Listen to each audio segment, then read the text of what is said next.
Hi, my name's Roger Green. I'm the founder of the Academy Healing Nutrition. And beginning April the 4th, we've got an exciting event here in Manhattan where I've sponsored several teachers from all over the world to come and give a whole variety of topics and classes. And I'm very, very privileged to have Robert Lawlor arriving here 1 week before the event. And he's just flown in from Australia. It was a big, long flight. I'm quite familiar with that flight myself.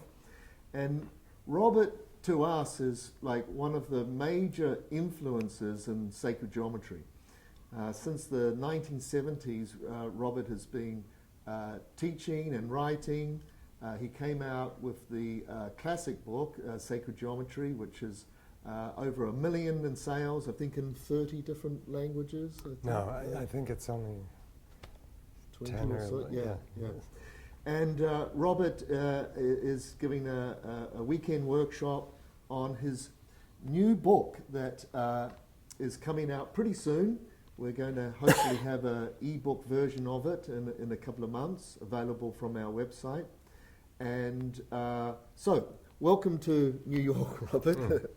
Thank you, Roger. It was 2009, 2010 that we had you here last time, and we had a wonderful event. You might remember we had quite a crowd, actually. Yeah. You're sure about that? 2010? I think it was 2009, 2010, right, about 5 4 years. or 5 years. 4 or 5 years ago. Yeah. Right. Long time. And so you've been living in Australia for over 20, 30, about 30 years now? Yeah, I think it's 28 years. Which Right, yeah. right. But you actually grew up in New York? Yeah, Right. I grew up in upstate New York, and then I came to New York City when I was working on my master's degree at Pratt Institute in painting and sculpture.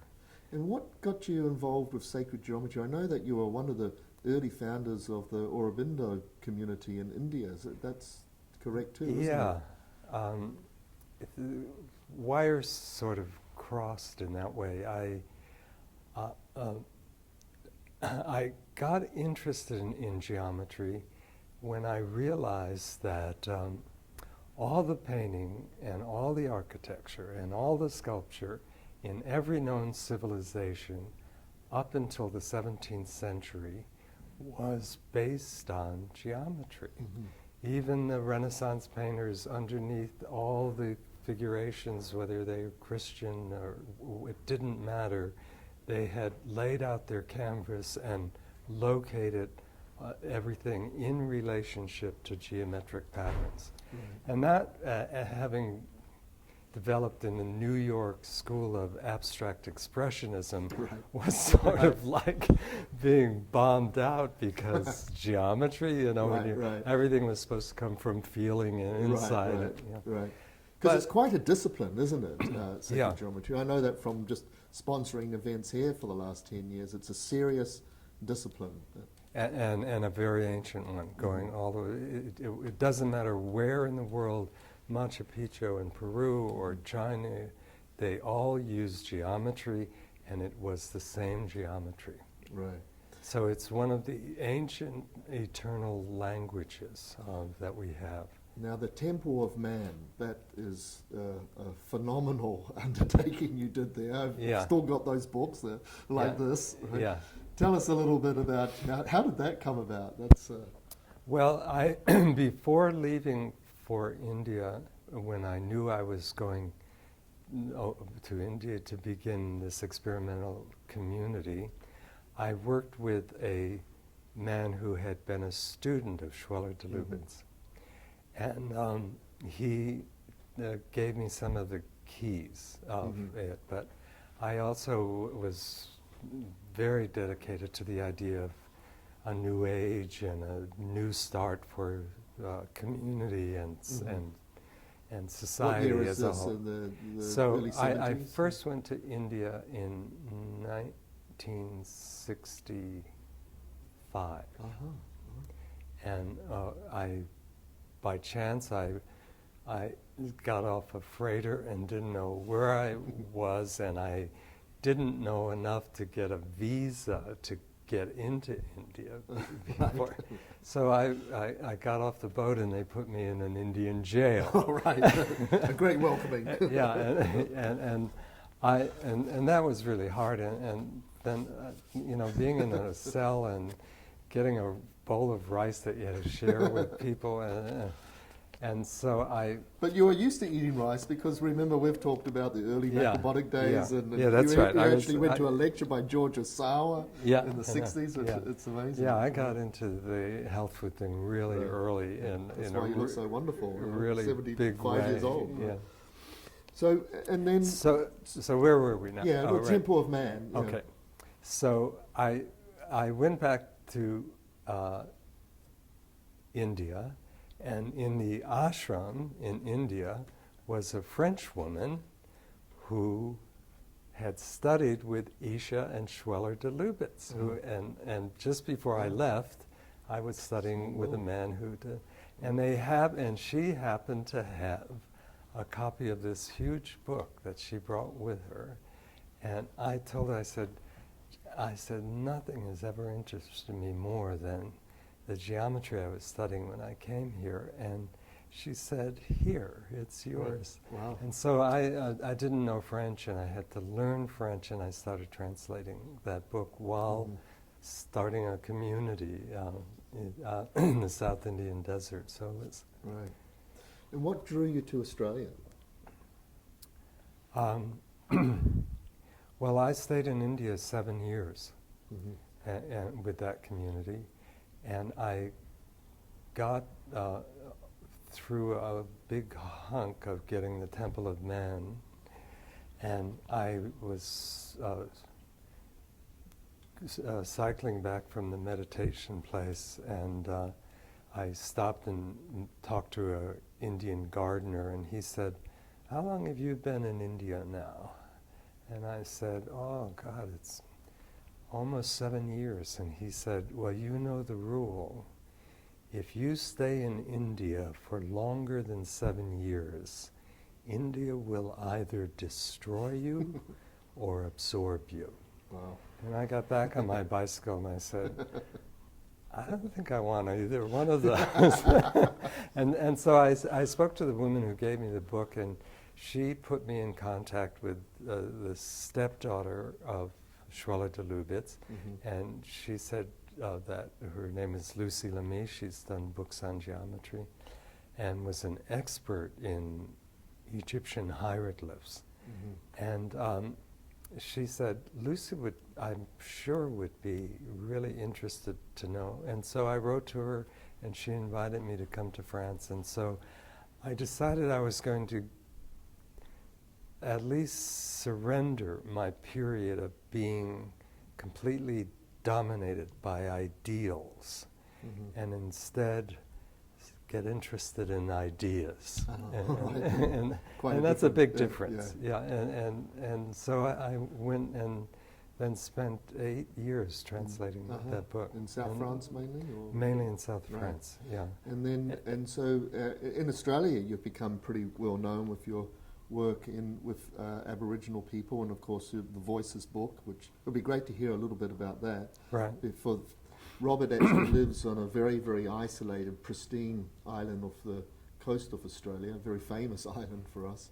And it is a Aboriginal spiritual place, isn't it? Oh, very yeah. Powerful place. Yeah, it's it was where the last of the Tasmanian Aborigines were rounded up and put on a boat and brought to an island to get them in like a reservation. Yeah. And they left an energy in that island. And it was an island, although they could navigate, they had boats that they could get to the islands off Tasmania. They didn't go to this island because they said it was a stop-off point in terms of when a person died, the spirit of the dead went first to that island and then to a place in the heavens. Because they had an incredible, elaborate understanding of the invisible, vibrational, spiritual world and the journey after life. Right. The longest story on the planet, That's really, right, isn't it? Yeah, the oldest culture on the planet. And they said the most important of their initiatic teaching was to teach everyone in the clan and in the tribe the way that after death the spirit gets back to its homeland in the sky. Mm-hmm. And because it's only when that journey is made that the cycle of rebirth can continue. Mm-hmm. And so that's a very powerful, and I don't think any developed culture has developed that level of spiritual discipline. And your book was very well received in Australia, but I've never had a chance to ask you, how was it received by the Aboriginal communities? Well, I was worried about that too, yeah, you know, because we know, I mean, New Zealand, Australia, I know that it's touchy. Yeah. Well, they were very silent about it for a long time, and then a elder was contacted through a group in Victoria, and he had them call me up, and he got on the phone and he said, that was a very helpful book. Wow. And he said it has brought numbers of people back to our culture. Wow. And when I heard that, yeah. I can imagine how you must have felt when I know, after all these years of wondering. And then I got invited by a woman who ran the gallery in Sydney that handled all the really big Aboriginal artists who were, and I went up there and she said, there's an Aboriginal woman artist who wants to meet you. So I went over to her house in Redfern, and she came walking out and she had the most tattered copy of Voices of the First Day, and she put it on the table and she said, that book has been, she said, I've given it to over 24 other people, and they've all said it has brought them to their culture. It brought them together again. Isn't it strange that it would have to go through, you know, such a circle to bring it? But, I mean, the Australian government, you know, like the church, the Jesuits, they tried to cut Indigenous people off from any knowledge of their language or their culture. Desecrated culture. And so I guess it isn't that. It had to come over the top and around the back to get... Well, Robert's been working on his latest book for 7 years, and I'm going to hand it over now to my wonderful friend from New Realities, Alan Steinfeld, to interview Robert about his new book. Welcome to New Realities. I'm Alan Steinfeld. This program is about who we are as true beings here on the planet, and I don't think there's anyone who's studied cross-culturally the way way you have, Robert Lawlor. Oh, really? Yeah. Robert, I would say, is an expert or who studied in depth Egyptian law, Aboriginal and Hindu, and then is also an expert in sacred geometry.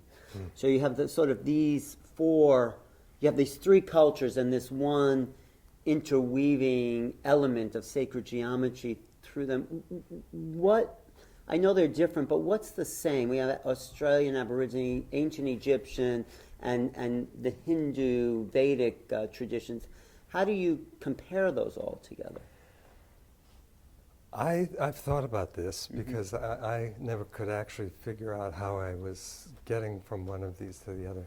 But it was the thing that drove it is that I realized that each one of these had a way in which they absolutely held in bondage the physical with a metaphysical reality. The Aborigines had their dream time, Egypt had their whole science of the soul, and India, of course, was spirituality, was the foundation of everything. And so it was that's what, in different ways, they made sure that the manifest world always was connected with the unmanifest world. They knew that. They knew that, and in a sense, Yeah. had a science. You could call it a science of Yeah. this interrelation. Yeah. Matter of fact, they thought that was the most important knowledge that humanity could have. Not what, like we think the most important knowledge is the knowledge of how we can manipulate the physical world. You know, like there's an Indian saying, the natural world is infinitely malleable. Mm-hmm. But when a society puts the manipulation of matter in the center of its being, it is severely degenerate. And that was known way back then. The society becomes degenerate, Yeah, like what we have today. yeah, yeah. It's a and not that, I don't mean degeneration as if it's bad. I mean, everything that generates has to degenerate. Mm-hmm. And, but we have mistakenly treated scientific knowledge as if it's going to be the thing that opens up the future for us, and it's brought us to the highest level of human experience, and that's a wrong interpretation. Well, it's dead, first of all. I mean, science is dead. But are we moving towards, in the quantum field, more of a integration of science, spirit, consciousness? Or is that... I think those things are possible. I don't think, I think it's there's many positive aspects to degeneration, you know, as we well know. It's a natural cycle, right? Yeah, yeah. And, but I don't think these new integrations of science and spirituality are going to deter the necessity of the cycle. It's going to happen. I mean, Yeah. But I think it would be better if we saw it as a way of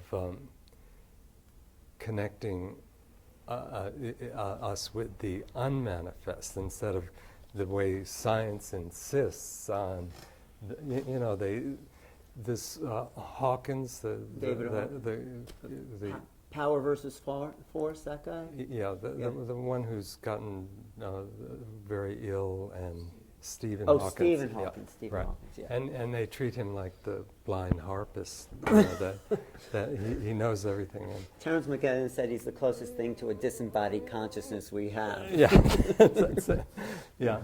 But he used to say that the whole world is from a naked singularity. And in his last book, he changed it, and he said, no, the creation came from absolutely nothing. You know, it's this sort of creeping nihilism that's in the mechanical sciences. But in a way, that's what the Taoists say, that the creation came from nothing. Everything comes from, something comes from nothing. Yeah. But they had a different concept of nothing. Right. For them, it was an absolute unity, not a nothing. It was a nothing that is potentially everything, and that's not the concept. Right. Yeah. I agree.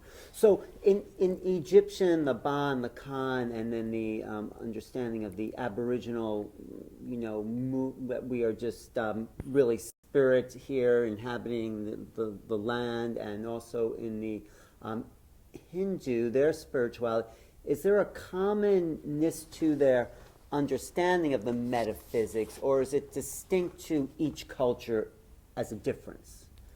Do you know what I'm saying? So, you know, spirit is whatever it is. Each culture interprets it through its form in its own individual way, but through these three cultures that you've studied, is there a common reference that is transcultural? Do you know what I mean? Well, each of them has a very developed concept of the soul, and it is that is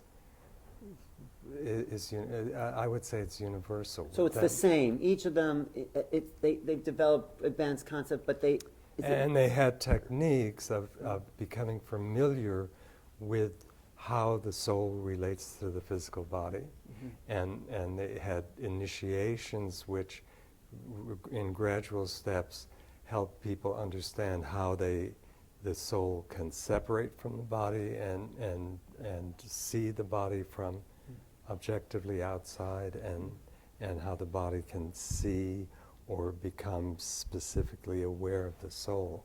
So those were all initiatic experiences that are common to it. Common to humanity, us as human beings, they're not. And because if you lose the idea of a soul, you really drain the physical world of any purpose, right? Or any meaning. Yeah. There was a big article in the New York Times by a prominent American physicist, and it was called "How to Live in a Universe That Has No Purpose," and it was all this jargon on how it couldn't have, even though you look at nature and there's an enormous amount of absolute integration and complication, and there is in everything a sense of intelligence. It's still, it isn't really intelligence, that's just our interpretation.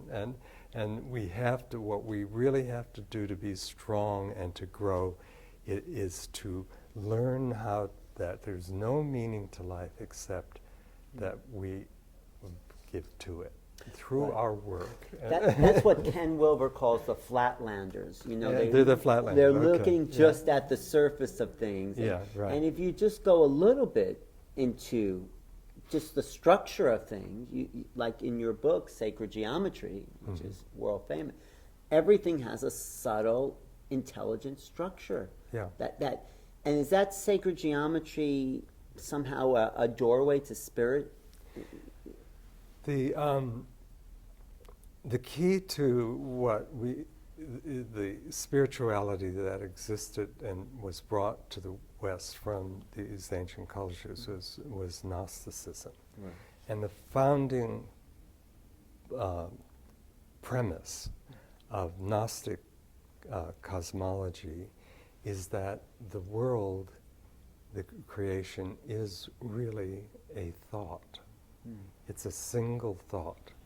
And so that what we call substance is really just a way of perceiving an energy that is basically an intelligence, an output of intelligence. And I think that that's the thing that's lacking in our science. We do not know that nothing comes into India. They say everything that we perceive in this, whether we know it or know it not, everything that we see in this world enters this world through the act of perception. Perception is intelligence. Intelligence is what we are constantly giving birth to a thought. But perception, though, has depths and depths to it, or revelations to it, if we keep going into beyond the barriers of the perceptions culture has imposed upon us. Like people only see the surface here. Our perception has been interfered with, and in every culture is interfered with by conditioning that changes what we think we are seeing. You know, one of the biggest dogmas that have been imposed on the West is the idea of psychology. You know, the fact that our minds only are linear, and if we have any thought that is outside the culture, we're either crazy or don't belong, and we've learned to shut out creative possibilities because it doesn't fit in within a cultural, psychological framework. And that has limited who we are as spiritual beings. I mean, you can't consider the Aboriginal thought of transcendence or whatever, because it would make us crazy within the cultural framework. That's right. And so we are now at a place where we're overcoming through a kind of spiritual culture that's emerging in America. So you're saying we have to not only overcome an intellectual conditioning, but a psychological condition. Yeah, well, too. the psychological. Because the psychological is affecting our perception. Exactly. It's put blinders on the multi-dimensional aspect of what thought is, or who we are as perceivable beings. Right. So, I mean, that kind of feeds into your work. And the Gnostics knew, I mean, Schwaller de Lubitz was an incredible Gnostic. I mean, yeah. Would you? Yeah. I mean, definitely. Robert translated 2 huge volumes of 1,300 pages. and it's an amazing book. I have it on my shelf. I mean, the truth is, I got to page 6 and I was just blown away, because you know what you say on page 6 that I've been thinking about for 10 years. Did I say it or Schweller? Well, you translated. Oh, Maybe okay. you said, and maybe you'll tell me who said it. You said the sound created the ear, something like that. Like Oh, the right. river Right. creates the riverbank. Yeah. Is that- The light created the eye. Yeah. Yeah. That I've been meditating. Can you? But it couldn't be any other way. I guess you're right, but it's How could it be any different? so sound created the ear. I mean, can we go into that a little more, because it's just such an amazing concept. So the structure of what I'm hearing as sound is related to my yearning, or the spirit's yearning for manifestation, to interpret the exterior as interior. Can you go into what you've meant, or what was that your words or Schwaller, that sound? That's Schweller's idea. Did that blow you away when you translated that, when you were able to? Well, with the, I did a lot of working through Egyptian mathematical problems, and the art of Egyptian mathematics is that you never think through a problem solving without also thinking through its inverse. What would the inverse of a problem solving be? Well, I mean, division is the inversion of multiplication. Oh, I see. Okay. Yeah. So you always do that. You go through a process Oh, I see. and the inverse of that process. Oh, okay. And so whenever you write a series of numbers, you say it's from 1 to 8, you make a big number 1 and then you make a small number 1, the unity and the unit, and you go 1, 2, 3, 4, 5, 6, 7, 8, then you make the 8 big, and then you go back the other way and you put a 1 underneath the 7 and you put a 2 underneath the 6 and everything. And each one of them will add up to 8, and then you have a series, and it's inverse. And then the thing has made a circle, and it goes back to the unity. And so it's just a matter of thinking. You thought, what did you think? That the ear made sound? I don't know what I thought, but But either way, in a way, No, I didn't it think does. the ear made sound, but I thought, well, it resonates with sound in a way. It is of sound, but just think it through in the inverse, because that's the only way you get to a truth of something, which is that it goes back to the unity. so creation made us. I mean, if you keep moving out that idea, Yeah. creation, spirit made us to be, which it did.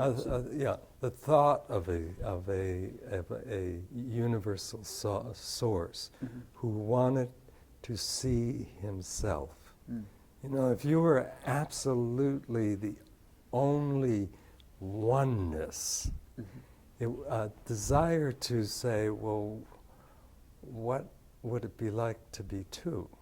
What would it be? Just like every day you go and you look in a mirror.